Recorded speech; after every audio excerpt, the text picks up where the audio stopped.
Chittagong tiger পাসে চলছে আইনজীবী সাইফুল ইসলাম আলিফের তৃতীয় জানাজা। সেখানে রয়েছেন আমার সহকর্মী শহীদুল সুমন।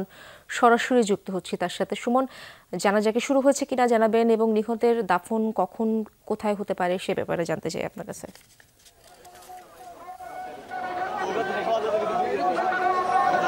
ইশরাত, আমি যেখানে রয়েছে টাইগার পাস মোড় এলাকা, এখানে আসলে কোনো ধরনের নামাজে জানাজা অনুষ্ঠিত হচ্ছে না। এখানে মূলত গতকালকে যে ঘটনা ঘটেছে, যে হত্যাকাণ্ডটি ঘটেছে, সেই ঘটনার সাথে ইসকন জড়িত রয়েছে এমন অভিযোগ তুলে এবং দাবি তুলে কিন্তু আসলে ইসকনকে নিষিদ্ধ দাবিতে আসলে এই যে বিক্ষোভ, সেই বিক্ষোভ সমাবেশ আসলে অনুষ্ঠিত হচ্ছে। আমরা দেখছি সারা চট্টগ্রাম থেকে হাজার হাজার ছাত্র জনতা এই বিক্ষোভ সমাবেশে তারা অংশগ্রহণ করেছেন এবং তারা একটাই দাবি তুলছেন যে ইসকন একটি জঙ্গি সংগঠন, তারা ফ্যাসিবাদের দোষক, তাদেরকে আসলে নিষিদ্ধ করতে হবে। দ্রুত তারা ইসকনের নিষিদ্ধের দাবি জানাচ্ছেন এবং সেই সাথে গতকালকে যারা এই হত্যাকাণ্ডের সাথে জড়িত, আদালতে যারা নৈরাজ্য সৃষ্টি করেছে, তাদের বিচার তারা আসলে চাচ্ছেন। আমরা একটু ছোট্ট করে একটু কথা বলতে চাই, আপনাদের দাবিটা কি, এখানে কেন সমবেত হয়েছে? আসসালামু আলাইকুম।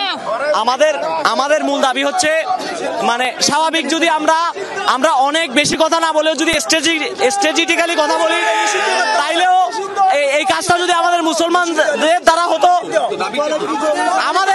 আমাদের বর্তমান মূল দাবি ইসকনকে পুরোপুরিভাবে বাংলাদেশ থেকে বিনাশ করে দেওয়া। ওরা যাতে ওদের পেরেছি আসলে এখানে যারা রয়েছেন সবাই আসলে ইসকনকে নিষিদ্ধের দাবি জানাচ্ছেন। সেই সাথে গতকালকের ঘটনায় যারা জড়িত তাদেরকে আসলে যাতে আইনের আওতায় নয় সেই দাবিতে জানাচ্ছে। এখানে এই বিক্ষোভ সমাবেশে এখানে উপস্থিত রয়েছেন কেন্দ্রীয় সমন্বয়ক হাসনাত আব্দুল্লাহ এবং সার্জিদ আলম। তারাও আসলে বলছেন যে যারা গতকাল এই ঘটনার সাথে জড়িত রয়েছে, যারা দেশকে অস্থিতিশীল করার চেষ্টা করছেন, তাদেরকে যাতে দ্রুত আইনের আওতায় এনে যাতে শাস্তির মুখোমুখি করা হয়। সেই সাথে আমরা জানি গতকাল রাতভর কিন্তু যৌথ বাহিনী অভিযান চালিয়েছে। সেই অভিযান থেকে 27 জনকে প্রাথমিকভাবে আটক করেছে। তাদেরকে যাচাই বাছাই করা হচ্ছে। যারা এই ঘটনার সাথে জড়িত তাদেরকে যাতে দ্রুত বিচারের মুখোমুখি করা হয় সেই বিষয়টি তারা আসলে বলছেন। আরেকটি বিষয় হচ্ছে যে চিন্ময় কৃষ্ণ দাসের ব্রহ্মচারী যে আজকের যে শুনানিটি, সেটি সম্ভবত আজকে হচ্ছে না, এমনটি আসলে আমাদেরকে বিভিন্ন মাধ্যম থেকে জানা হচ্ছে। যদিও বা আইনজীবীরা ইতিমধ্যেই তারা কোর্ট বর্জন করেছেন, কোনো ধরনের বিচারিক কার্যক্রমে তারা অংশগ্রহণ করবে না।